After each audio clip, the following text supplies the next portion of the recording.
Mi nombre es Evelyn Beltrés y estaré exponiendo el tema El siglo de la miseria. Como podemos ver, en el siglo XVII del año 1721 hubo una reducción considerable de habitantes aquí en Santo Domingo.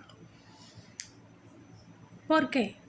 ¿Por qué se dice esto? Porque en el año 1606 éramos de 15 a 16 mil habitantes viviendo en 10 pueblos y villas, pero ya en el 1737, según nos informa la Real Cédula mencionada por Fray Cipriano de Utera, éramos de 4.000 a 5.000 personas, que incluyen 3.000 y 50 hombres con armas de milicia. La gran pregunta, ¿por qué hubo esta reducción tan considerable de habitantes acá en República Dominicana? Bueno, la respuesta no es muy fácil de contestar, pero sabemos que en el 1666 hubo epidemias de viruela, sarampión, disentería, y esas enfermedades, según Sánchez Valverde, causaron estragos, principalmente entre los negros e indios que quedaban acá en la isla, a tal grado que no dejaron mano que cultivase la tierra. También sabemos que siguiendo un ritmo natural de crecimiento, para esa época la población debía de doblarse por lo menos 25 años. Y por tanto debemos de pensar que ya en 1606 teníamos de 15 a 16 mil almas y en 1666 debíamos de tener por lo menos de 60 a 70 almas. Bueno, de alguna manera Sánchez Valverde se enteró que a lo largo del siglo XVII hubo una gran corriente de familias que abandonaron la isla casi totalmente. Es lógico pensar que la reducción más drástica de la cantidad de habitantes se produjo inmediatamente después de las despoblaciones.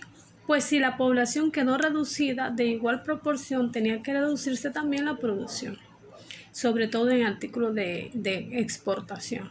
Hay algo que indica que eso sucedió y es la institución del situado. La baja en las exportaciones fue resultado de la baja de la población. Se refleja un descenso correlativo en la llegada de moneda.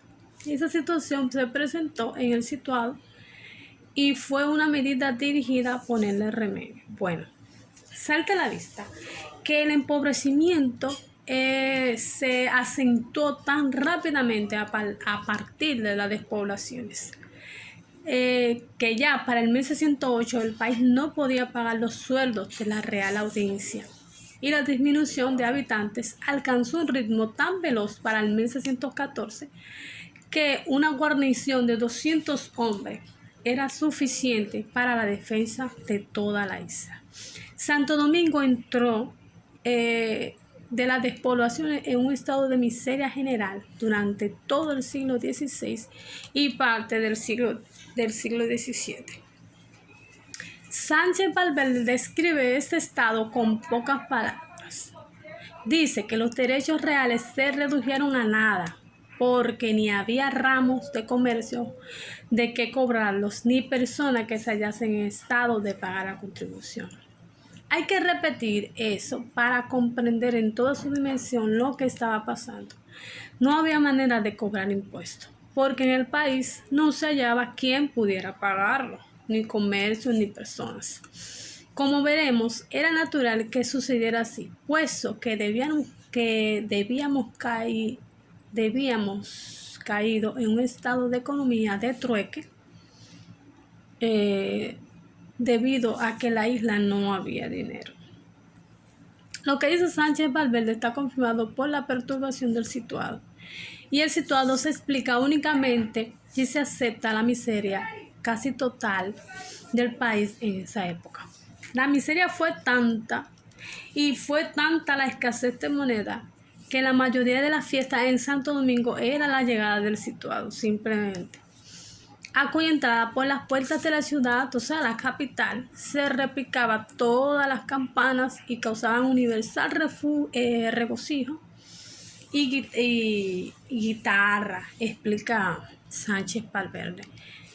Bueno, la palabra del autor de idea de valor de la isla española son claras. Habla que la miseria pública fue tanta y fue tal la escasez que hubo que llevar cada año dinero al país para pagar los sueldos de los funcionarios. Ahora bien, la importancia que le daba toda la población a la llegada de la moneda para pagar esos sueldos indica que esos sueldos eran lo único que había quedado en el país como ingreso de dinero, y por lo menos la porción más importante de ingresos de dinero. No hay que tener mucha imaginación para hacerse cargo del estado del país en esos tiempos.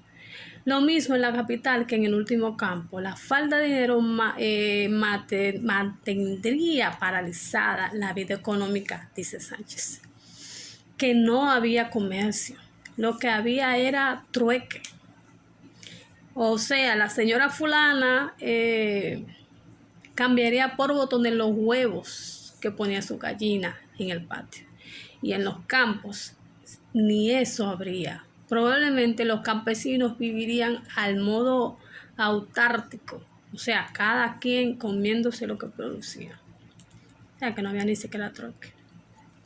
Y efectivamente, en el estado de desolación en que había caído la española, no podía haber ninguna actividad fuera de la vegetativa. Es difícil que saliendo de la capital se hallara en todo el país una persona que supiera oficio.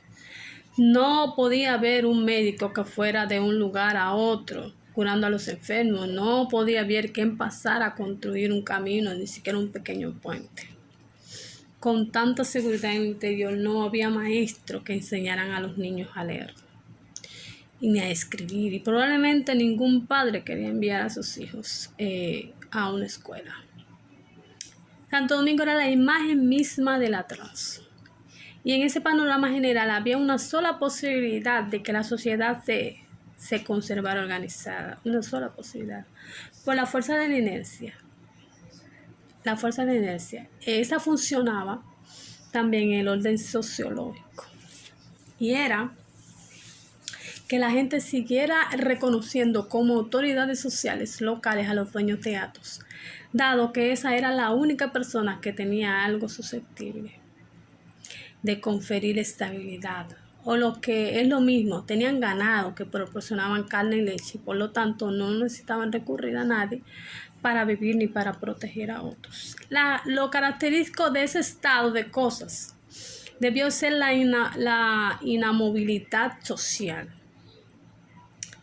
Si en una economía dineraria no había dinero, la actividad económica se paraliza, naturalmente.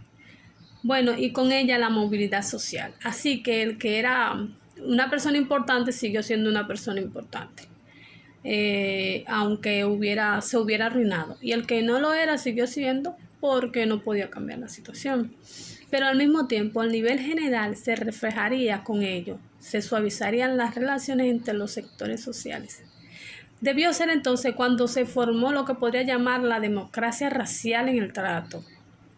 Rasgo importante de la mentalidad dominicana. Debió ser entonces también cuando se formaron ciertos hábitos nacionales que alcanzaron a todo el mundo. Por ejemplo, como la comida la comida a base de plátano, el arroz, los frijoles, o sea, la habichuela y la carne. Productos todos en el país que lo mismo podían comer. O sea, podían cosechar tanto el esclavo de la estancia como el dueño de Ato. Ok. A mediados del siglo apareció un renglón que podía servir para exportar. Se trataba del cacao. Entonces, muy en boga en España. El cacao pudo haber sido un sustituto del jengibre que había dejado de exportarse. El cacao, lamentando el caso, fracasó como producto de exportación. Pues en Utera aún fue mayor su perdición en el año de las muchas calamidades de 1666 de la isla.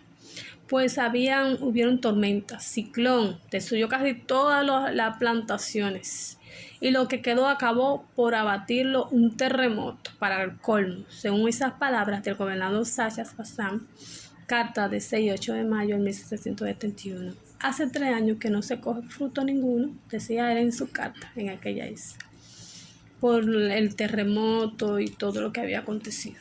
Como sabemos, en ese siglo de la miseria hubo otro terremoto de gran poder destructor, que fue el de 1684.